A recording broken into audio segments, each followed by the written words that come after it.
নির্বাচনে আমাদেরকে না হলো কি গাইড জয়। কোনোখানে আমি বলিনি আমাদেরকে ছাড় দিতে হবে, কোনোখানে আমরা দাবি করিনি ছাড় দিতে হবে, টিক মার্কের নির্বাচন আমরা চাইনি। আমরা চেয়েছিলাম একটি যদি নির্বাচনই করতে হয় তাহলে সঠিক নির্বাচন করতে হবে। তারা কিন্তু আমাদেরকে অনেক কথা বলেছেন, কিন্তু আমি অন্তর থেকে বুঝতে পেরেছিলাম তারা যতই কথা বলুক তাদের সিস্টেম সম্পর্কে আমার ধারণা ছিল হয়তো তারা এটা পারবেন না।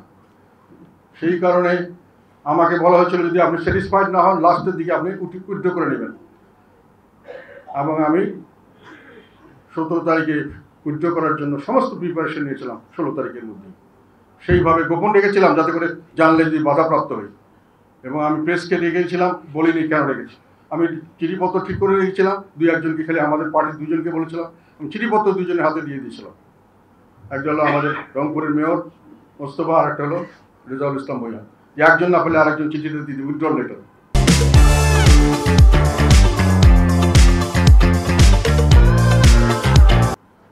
আমি অফিসে এসে জিতে যাব, হঠাৎ করে টেলিফোন, 2 মিনিট কথা বলতে হবে। কথা বলতে বলতে নানান কিছু এটা ওটা, আমি বললাম আমি কোনো কিছু মানি না, আমি মনে করি নির্বাচন হবে না, নির্বাচন আমাকে যে কোনোভাবে বর্জন করতে হবে, না হলে দল শেষ হয়ে যাবে এবং আমরা রাজনীতি শেষ হয়ে যাবে, আমরা এই নির্বাচনে যাব না।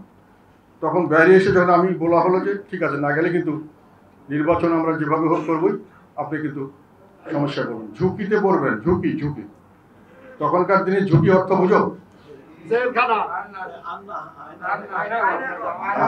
আমরা ঝুঁকিটা কি হতে পারে সেটা বুঝি না, তবে ঝুঁকিটা বড় জিনিস, ক্ষতিকারক হতে পারে এটা বলছি, সবাই বুঝি। তারপরে আমি বলেছি না আমি নির্বাচন করব না। আমি বেরিয়ে এসে যখন প্রেসের দিকে যাব তখন দেখলাম যে আমার সামনে সমস্ত ব্যারিকেড, এবং আমার সামনে শুধু না সারা অফিসে দিয়ে ব্যারিকেড, চারপাশে গলিতে ব্যারিকেড, শত শত পুলিশ এবং বিভিন্ন বাহিনী, আমরা তাকে চিনিও না, তারা এসে রাস্তা কেউ ঢুকতে পারবে না, বেরোতে পারবে না, সব কিছু দরজা জানলা বন্ধ করে দেওয়া। তাহলে নির্বাচনে আমাদেরকে না হলো কি গাইড জয়। এটার কি আমি কথাটা সত্য বলেছি নাকি? এখানে যারা ছিলেন, অফিসে যারা ছিলেন এবং যারা আশেপাশে ছিলেন, এবং যারা আমার সঙ্গে পরবর্তীতে আমি 28শে এপ্রিল আমি পরবর্তী মিটিংয়ে বলেছিলাম যে একটা হলো যে আমাদেরকে পরোক্ষভাবে প্রেশার দেওয়া হয়েছে, যেটা হলো একটা দল ভাগ করে সেখানে, আর একটা হলো প্রত্যক্ষভাবে আমাদেরকে বাধা দেওয়া হয়েছে বিভিন্নভাবে। সেটা আমি পরিষ্কারভাবে বলিনি, কারণ সেই পরিস্থিতিতে আমাকে জোর করে এরকম করে করা হচ্ছে এটা বলা ওই রকম ধরনের, তবে যারা বোঝার সারা বুঝে নেবেন এই কথাই বলেছিলাম, বলিনি? আমাদের লোকরা জানে না এটা, সাংবাদিকরা জানে না, আর্মির লোকরা জানে না, যারা করেছে তারা জানে না, কেউ কি প্রতিবাদ করেছে? তাহলে কি হলো যে আমরা গেলেও নির্বাচন হতো, না গেলেও নির্বাচন হতো, আর আমরা জিতে চাইনি।